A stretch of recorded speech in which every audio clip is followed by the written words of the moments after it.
जय हिंद दोस्तों। आप देख रहे हैं प्रयागराज एजुकेशन के यूट्यूब चैनल को। मित्रों, हम लोग यूरोपीय आधुनिक पुनर्जागरण कालीन कलाकार के प्रश्नों को सॉल्व कर रहे हैं। 550 के आसपास प्रश्न सॉल्व हो चुके हैं।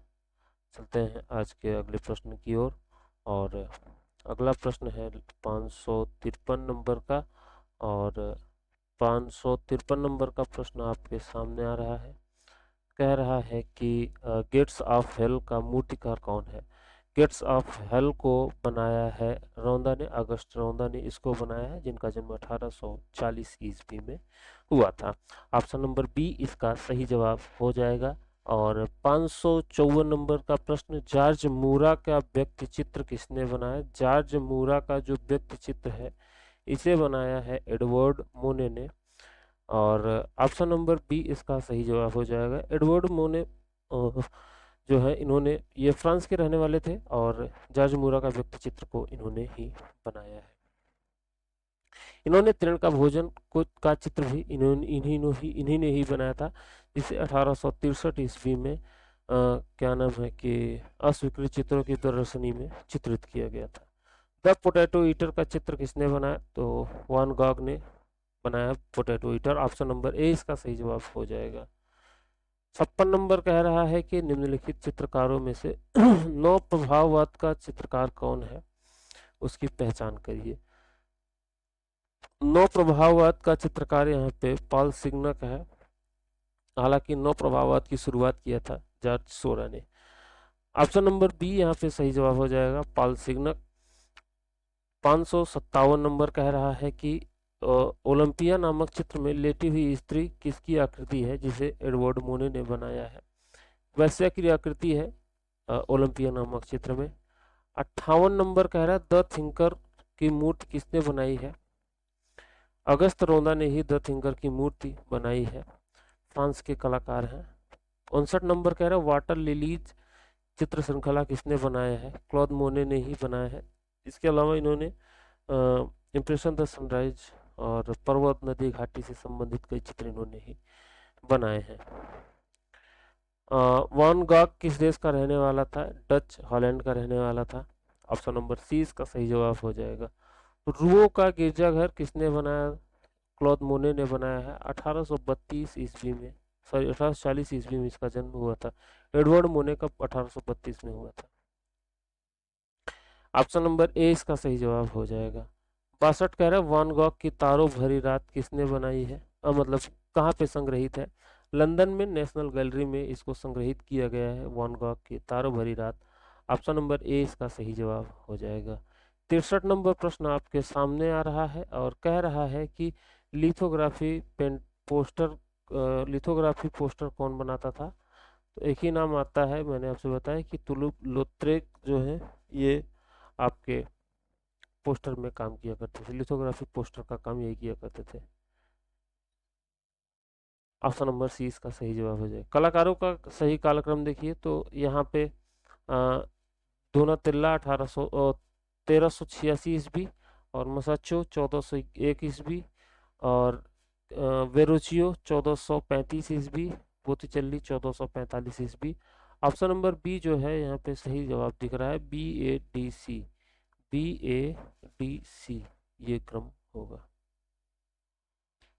65 नंबर 65 नंबर प्रश्न आपके सामने आ रहा है, तब तक देख लीजिए यहाँ पे नया टॉपिक शुरू हो गया है, घनवाद और फाववाद कला।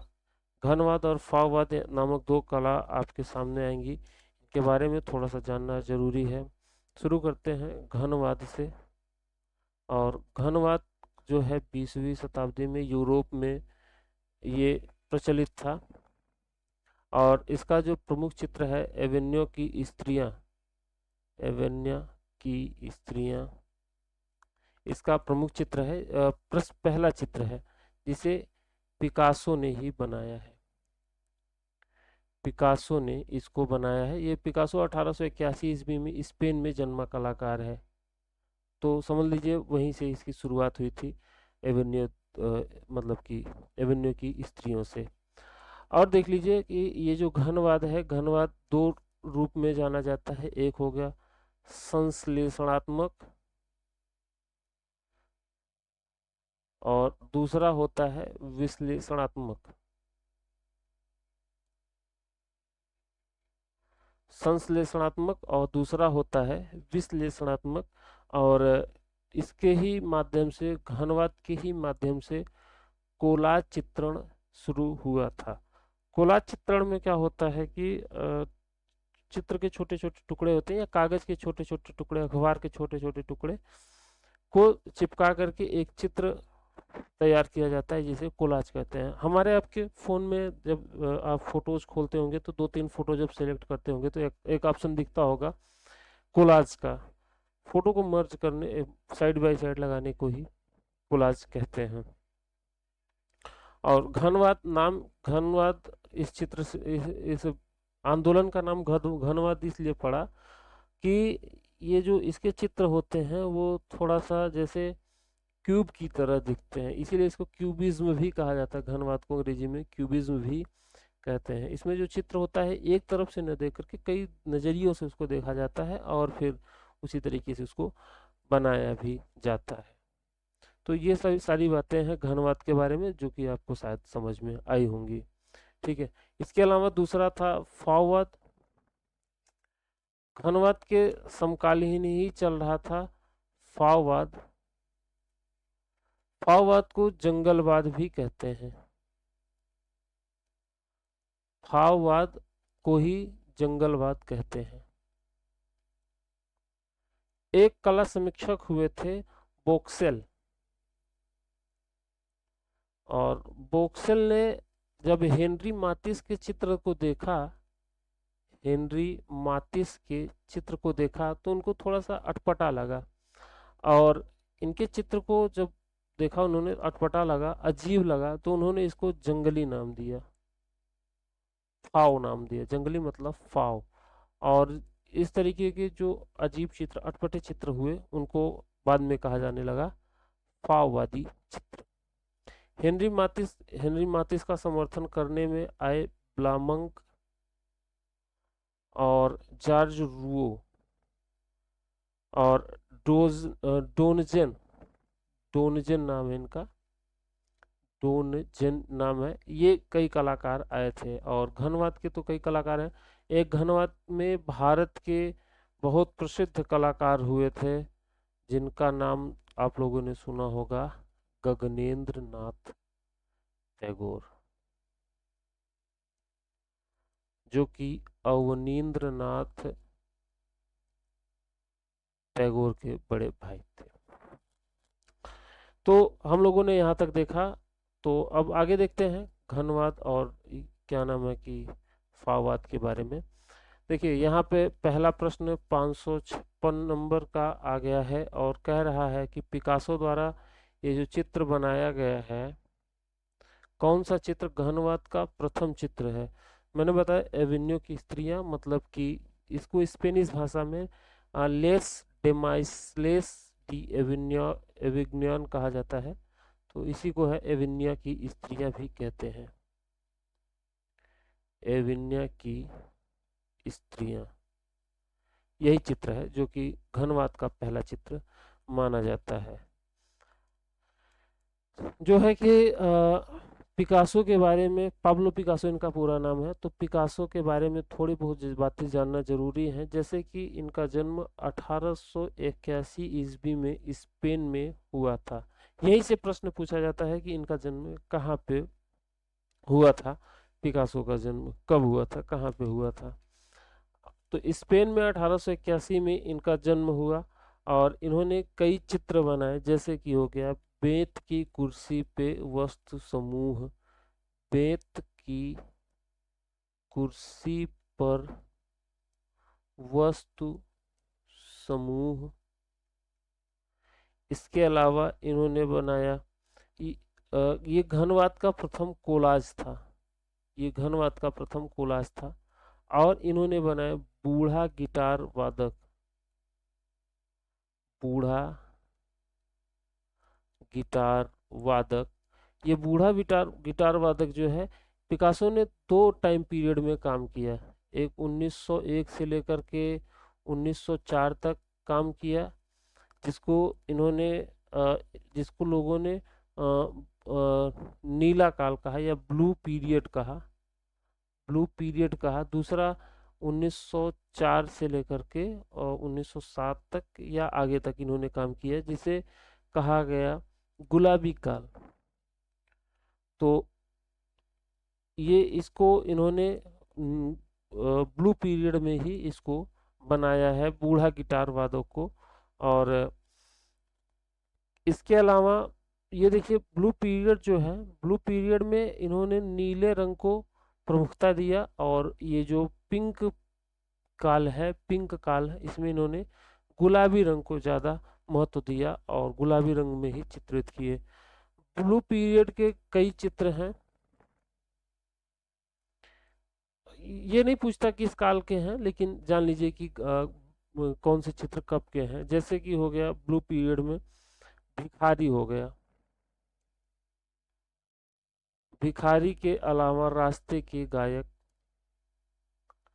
रास्ते के गायक, इसके अलावा परिश्रमी,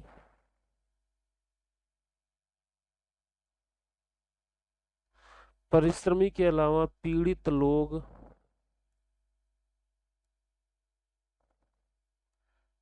पीड़ित लोग के अलावा इन्होंने बनाया कसरत करने वाला आदमी, करने वाला आदमी। तो परिश्रमी से मुझे एक बात याद आती है, डीपी राय चौधरी का एक चित्र है, एक मतलब मूर्ति है, श्रम का विजय, ठीक है, वो मुझे एक बैग याद आ गया, कसरत करने वाला आदमी। इसके अलावा इन्होंने पिंक पीरियड में भी कई चित्र बनाए, जैसे कि हो गया गुलाबी पीरियड में इनके जो चित्र हैं उनमें आ गया सर्कस के विदूषक, सर्कस के विदूषक, सर्कस के विदूषक आ गया। इसके अलावा नट, भांड।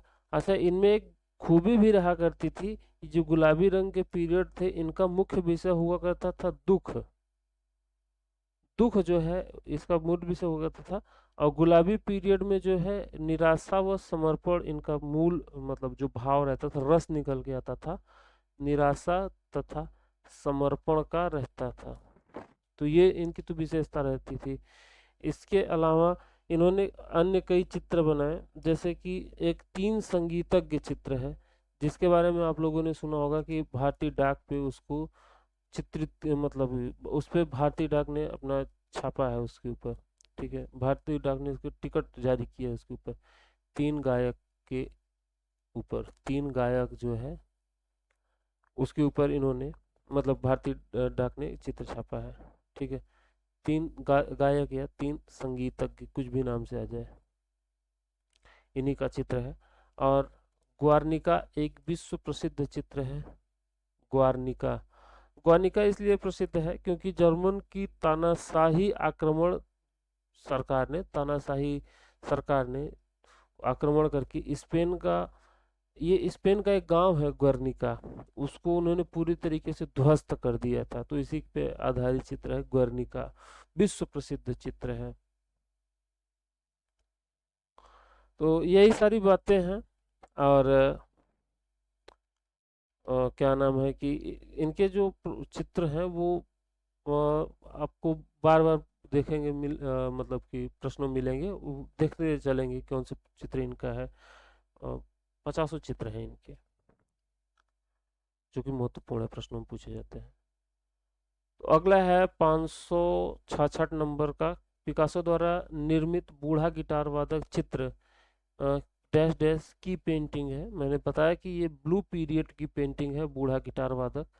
ऑप्शन नंबर बी इसका सही जवाब हो जाएगा। 567 नंबर कह रहा है कि पिकासो का कालखंड कब से कब तक है। इनका जन्म हो गया था 1881 ईस्वी में स्पेन में, और मृत्यु हो गई थी 1973 ईस्वी में। ऑप्शन नंबर ए जो है वो सही जवाब हो जाएगा। अगला है 68 नंबर, जॉर्ज ब्राक का चित्र वायलिन एंड कैंडल स्टिक किस कला आंदोलन का उत्कृष्ट उदाहरण है। तो ये घनवाद का उत्कृष्ट उदाहरण। घनवाद में दो कलाकार का नाम सबसे प्रमुख रूप में लिया जाता है, जॉर्ज ब्राक का और पिकासो का। ये दो कलाकार का नाम लिया जाता है और जॉर्ज ब्राक को ही कोलाज पद्धति का जनक माना जाता है। कोलाज पद्धति का जनक इन्हीं को माना जाता है। कोलाज का आविष्कार इन्होंने ही किया। इनके चित्रों में आ जाता है वायलिन एंड कैंडल स्टिक, जो कि यहाँ पे लिखा हुआ है। इसके अलावा म्यूजिकल फॉर्म्स, इसके अलावा नंगी स्त्री, विवस्त्र या निर्वस्त्र स्त्री और स्टिल लाइफ विद ब्लैक पैजेस, ये इनके कुछ प्रमुख चित्र हैं जॉर्ज ब्राक के। यहाँ पे घनवाद के कलाकार हैं। ऑप्शन नंबर सी जो है सही जवाब दिख रहा है। और 569 नंबर प्रश्न, पिकासो की कौन सी पेंटिंग भारतीय डाक टिकट पर छपी हुई है? जैसा कि मैंने बताया, तीन संगीतज्ञ इनकी कृति है जो कि भारतीय डाक पर छपी हुई है। तो ऑप्शन नंबर ए इसका सही जवाब हो जाएगा। ऑप्शन नंबर ए इसका सही जवाब हो जाएगा। अगले चित्र की ओर अगले प्रश्न की ओर चल रहे हैं। 570, भाववाद का मुख्य चित्रकार कौन माना जाता है? जैसा कि आप लोग जानते हैं कि हेनरी मातिस जो हैं भाववाद के जनक के रूप में जाने जाते हैं, भाववाद के प्रसिद्ध कलाकार के रूप में जाने जाते हैं। चलते हैं अगले प्रश्न की ओर। अगले प्रश्न की ओर चलते हैं और कह रहा भाववाद का प्रमुख चित्रकार कौन है? फिर से अच्छा उसी से संबंधित आ गया। तो इसमें कई कलाकार हैं, हेनरी मातिस हो गया, ब्लामिंक हो गया और देरे, ये कई कलाकार हैं जो कि भाववाद के हैं। ऑप्शन नंबर डी इसका सही जवाब हो जाएगा। अगला प्रश्न है 572 नंबर का। कह रहा है कि ऑर्फिज्म शब्द को किसने गढ़ा है? तो अपोलिनियर ने ऑर्फिज्म शब्द को गढ़ा है, जो है कि ऑप्शन नंबर बी इसका सही जवाब है। Option number B. 573, बुके मूर्ति शिल्प को किसने बनाया है? तो इसे पाब्लो पिकासो ने बनाया। इनकी मूर्तियों में बुके हो गया, मजाकिया मुर्गा, मजाकिया हो गया, मुर्गा हो गया, धातु की रचना हो गया, बिल्ली, बकरिया, भेड़ वाला आदमी, ये कई चित्र हैं जो कि इनके चित्र के रूप में मतलब मूर्तियों के रूप में जाने जाते हैं। पिकासो के नाम पे हैं ये सभी। 574 नंबर का प्रश्न आपके सामने है। कह रहा है कि इनमें से असमान नाम को अलग करिए।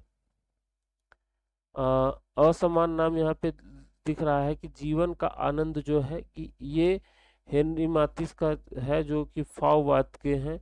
बाकी यहाँ पे एवेन्यू की स्त्रियां और अमरलाज वोलार और गुएर्निका, ये तो तीनों लग रहे हैं कि उनके हैं, पिकासो के। और ये तो जीवन का आनंद जो है ये आपका हेनरी मातिस का है। तो ऑप्शन नंबर डी यहाँ पे सही जवाब दिख रहा है। 575 नंबर का प्रश्न कह रहा है कि हरिपट्टिक नामक चित्र को किसने बनाया है? हेनरी मातिस ने हरिपट्टी नामक चित्र को बनाया है, जिन्होंने इसकी शुरुआत की, भाववाद की। हेनरी मातिस का जो जन्म है वो 1869 ईस्वी में फ्रांस में हुआ था। और ये एक मतलब फ्रेंच ड्राफ्टमैन थे, प्रिंट मेकर थे, मूर्तिकार और चित्रकार के रूप में ये जाने जाते हैं। इनके प्रमुख चित्रों में जैसा कि ऊपर हम लोगों ने देखा, जीवन का आनंद, जिसे अंग्रेजी में जॉय ऑफ लाइफ कहते हैं, हरी पट्टी हो गया, विलास, कछुआ और स्नान मग्नाएं, संगीत व नृत्य, लाल चित्रकक्षा और पियानो वादन का अभ्यास, ब्लू न्यूट और सफ़ेद घर और लाल चित्रकला कक्ष, ये इनके कुछ प्रमुख चित्र हैं। इनके ऊपर पाल गोगा का बहुत प्रभाव पड़ा है। पाल गोगा के साथ साथ मोने का भी इनके ऊपर बहुत प्रभाव पड़ा है। ऑप्शन नंबर ए इसमें सही जवाब हो जाएगा। हरिपट्टी को बनाया है मातिस ने। 76 नंबर कह रहा है आकारों की विषमता को किसने बनाया है? फर्नांड लेडे ने आकारों की विषमता चित्र को बनाया है। 1881 में इनका जन्म हुआ था। और क्या नाम है कि आकारों की विषमता के अलावा दी मैकेनिक नामक इनका एक चित्र भी है, फेमस है, मैकेनिक और आकारों की विषमता। ऑप्शन नंबर ए इसका सही जवाब हो जाएगा। अगला प्रश्न जो है 577 नंबर का है, कह रहा है मातिस किस कला आंदोलन के अग्रणी थे? ये फाओवाद जंगलवाद के अग्रणी माने जाते हैं। ऑप्शन नंबर बी इसका सही जवाब हो जाएगा। यहाँ पे मैच द फॉलोइंग का है, तो देख रहे हैं कि एदगा देगा प्रभाववाद के कलाकार हैं। प्रभाववाद बहुत महत्वपूर्ण है, इसमें कई कलाकार आ जाते हैं, एदगा देगा हो गए, मोने हो गए, दोनों मोने हो गए, तो और हेनरी मातिस आ गए, तो ये तो फाओवाद के, फाओइज्म फाओवाद के तो हैं ही। जॉर्ज ब्राक को हमने देखा पिकासो के साथ, घनवाद। और देखिए पिकाबिया जो है ये दादावाद के कलाकार के रूप में जाने जाते हैं। तो ऑप्शन नंबर बी यहाँ पे सही जवाब हो जाएगा। अगला प्रश्न है घनवाद का प्रथम चित्र कौन सा है? एवेन्यू की स्त्रियां जो पिकासो का चित्र है, घनवाद का प्रथम चित्र माना जाता है। ऑप्शन नंबर बी इसका सही जवाब हो जाएगा। अगला जो प्रश्न है वो 580 नंबर का है, कह रहा आधुनिक कला में कोलाज का आरंभ कब हुआ? घनवाद में ही जॉर्ज ब्राक ने ही घनवाद का आविष्कार किया था, कोलाज का आविष्कार किया था जॉर्ज ब्राक ने। ऑप्शन नंबर डी बी इसका सही जवाब हो जाएगा। 81 नंबर का प्रश्न आपके सामने आ रहा है, 581 घनवाद का जनक किसे कहा जाता है? पाब्लो पिकासो को घनवाद का जनक कहा जाता है। ये स्पेन के कलाकार थे, ध्यान रखिएगा, स्पेन में जन्मे कलाकार थे 1881 में। स्पेनिश चित्रकार का नाम बताइए। अरे आ ही गया पिकासो का नाम। ऑप्शन नंबर बी इसका सही जवाब हो जाएगा। 83 कह रहा है जॉन ग्रीस किस वाद से संबंधित है? तो घनवाद से संबंधित है Juan Gris. Option number C इसका सही जवाब हो जाएगा। इनका एक चित्र है बहुत फेमस है, still life with chair. Still life with chair इनका बहुत प्रमुख चित्र है और ये घनवाद से संबंधित कलाकार हैं। इन्हें जॉन ग्रीस, हॉन ग्रीस कुछ भी कहिए, ये बुरा नहीं मानते हैं। अगला प्रश्न है ब्लू पीरियड किस कलाकार से जुड़ा हुआ है? 1901 से लेकर के 1904 तक जो टाइम पीरियड रहा है पिकासो का, जिन्होंने जिस काल में इन्होंने नीले रंग के साथ अधिक काम किया था, ब्लू पीरियड था पिकासो का। ऑप्शन नंबर बी इसका सही जवाब हो जाएगा। 485 नंबर का प्रश्न द ओल्ड गिटारिस्ट, एक बूढ़ा गिटार वादक, चित्र किसका है? पिकासो का चित्र है, जिसे इन्होंने ब्लू पीरियड में ही बनाया हुआ है। ऑप्शन नंबर ए इसका सही जवाब हो जाएगा। अगला प्रश्न म्यूजिकल फॉर्म्स भी ये जॉर्ज ब्राक का चित्र है, मतलब घनवाद का ही चित्र है। ऑप्शन नंबर ए इसका सही जवाब हो जाएगा। मिरर के सामने लड़की कलाकृति को किसने बनाया है? तो इसे पिकासो ने ही बनाया है, शीशे के सामने खड़ी लड़की।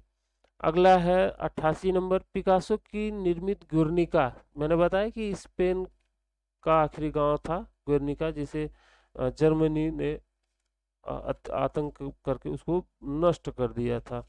तो उसी के बारे में पूछ रहा है कि इसका जो डायमेंशन है, चित्र का जो मतलब डायमेंशन है वो क्या है? 11 फीट 6 इंच गुणे 25 फीट 8 इंच इसका जो डायमेंशन है। ऑप्शन नंबर ए इसका सही जवाब हो जाएगा। अगला प्रश्न कह रहा है गुलाबी काल किससे संबंधित है? तो पिकासो से ही संबंधित है, बी नंबर इसका सही जवाब हो जाएगा। अगले प्रश्न की ओर चल रहे हैं। कोलाज का प्रारंभ कब हुआ? तो कोलाज का प्रारंभ हुआ था घनवाद से, जॉर्ज ब्राक के समय में। ऑप्शन नंबर डी इसका सही जवाब हो जाएगा। 91 नंबर का प्रश्न, अच्छा उसी में हो गया था, अच्छा 91 नंबर उसमें था। निम्नलिखित में से पिकासो की पेंटिंग का सही क्रम बताइए। पिकासो की जो पेंटिंग है उनका सही क्रम पूछ रहा है, तो इसमें सही क्रम हो जाएगा सी वाला, ब्लू न्यूड और लार्ज बेदर और एक्रोबेट और गर्निका, ये सही क्रम लिखा हुआ है, देख लीजिएगा। कह रहा है कथन में घनवाद एक आंदोलन है जो जानबूझकर स्थान बदलने तथा परिप्रेक्ष्य के उन्मूलन के लिए शुरू किया गया था। तो ये सही है कथन। तर्क कह रहा है घनवाद आकार और चित्रमय स्थान के जटिल संगठन से निपटने के लिए बौद्धिक निरूपण का पर आधारित था। कथन और तर्क दोनों सही है, ऑप्शन नंबर डी, इसलिए इसका सही जवाब हो जाएगा। हेनरी माथिस के बारे में पूछ रहा है, तो इनका नाम फाववाद से जुड़ा हुआ है, डी नंबर सही जवाब हो जाएगा। 94 नंबर प्रश्न, 94 नंबर जो प्रश्न है,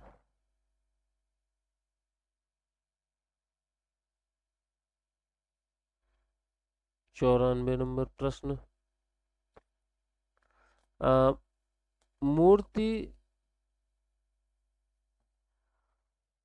मूर्ति गोंजालेज निम्नलिखित में से किसके साथ कार्य किया गया था? तो पिकासो ने इस पे काम किया था, गोंजालेज पे। ऑप्शन नंबर सी इसका सही जवाब हो जाएगा।